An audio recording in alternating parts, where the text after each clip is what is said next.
పార్వతీపురం మన్యం జిల్లా గుమ్మలక్ష్మీపురం మండలం ఎస్కేపాడు జేకేపాడు గ్రామాల్లో excise assistant superintendent Jeevan Kishore ఆధ్వర్యంలో నవోదయం 2.0 కార్యక్రమాన్ని నిర్వహించారు. ఈ సందర్భంగా ఆయన మాట్లాడుతూ సీఎం చంద్రబాబు ఆదేశాల మేరకు ప్రతి గ్రామంలో నాటుసారా నిర్మూలనపై అవగాహన సదస్సులు నిర్వహిస్తున్నామని, నాటుసారా రహిత ఆంధ్రప్రదేశ్ లక్ష్యంగా కృషి చేస్తున్నామని చెప్పారు. అలాగే నాటుసారా వలన కలిగే దుష్ప్రభావాలను ప్రజలకు వివరించారు. ఇక సారా తయారీ చేసినా అమ్మినా చట్టరీత్యా నేరమని పీడీ యాక్ట్లు పెడితే జీవితాలు నాశనం అయిపోతాయని, కాబట్టి అలాంటి చట్ట వ్యతిరేక కార్యకలాపాలకు దూరంగా ఉండాలని సూచించారు. ఈ కార్యక్రమంలో excise CI Srinivasa Rao, SI Rajasri, హెచ్సీలు సుదర్శన్ కుమార్, రాంబాబు, కానిస్టేబుల్ రాము, జనార్దన్ రావు పాల్గొన్నారు.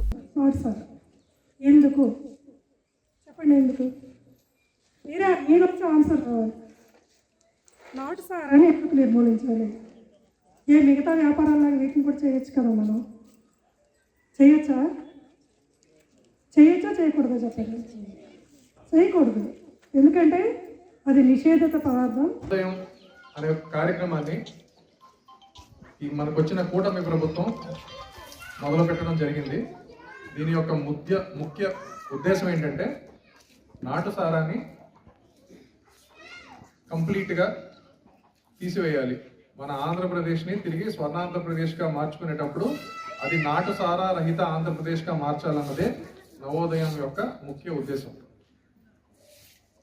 ఇక్కడ పెద్దలు కానీ, మా సిఐ గారు కానీ, లేదా మీ గ్రామాన్ని దత్తత తీసుకున్న హెడ్ కానిస్టేబుల్ సుదర్శన్ కానీ మీతో చాలా విషయాలు ఆల్రెడీ చెప్పి పంచుకోవడం జరిగింది. అవన్నీ నేను మళ్ళీ ఇంకొకసారి చెప్పాలి అని అనుకోవట్లేదు. ఇప్పుడు ఈ నాటుసారాకు సంబంధించి అది తాగితే అనారోగ్యం వస్తుంది, దానివల్ల ఏంటి దుష్ప్రభావాలు ఏంటి అన్నది మీ అందరికీ తెలుసు. నేను ఇక్కడికి వచ్చే ముందు ఒక చిన్న కేసు